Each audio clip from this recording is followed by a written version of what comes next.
только разработка проектной документации по ремонту и замене этого путепровода обошлась области и городу в 13 миллионов.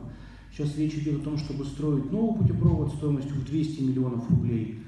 При этом вот завод «Форос», собственно, чьи бетономешалки, да, и КАМАЗы разбили этот путепровод, значит, спонсорской помощи оказал всего на 500 тысяч рублей. Вот у меня в этой связи вопрос.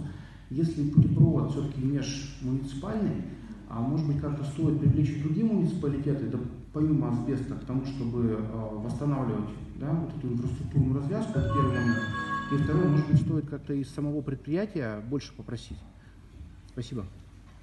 Больше попросить прокуратуру запишет,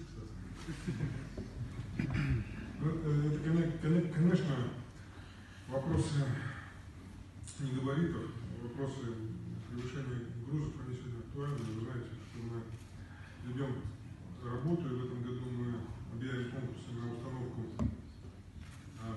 весовых комплексов вокруг Екатеринбурга. Защитим будем защищать наши региональные дороги от перегрузов, от превышения ограничений, которые мы объявляем в межсезонье и так далее. 17 таких комплексов мы планируем сделать в этом и следующем году. Что касается межмуниципального путепровода, безусловно, проблема такая есть, и предприятия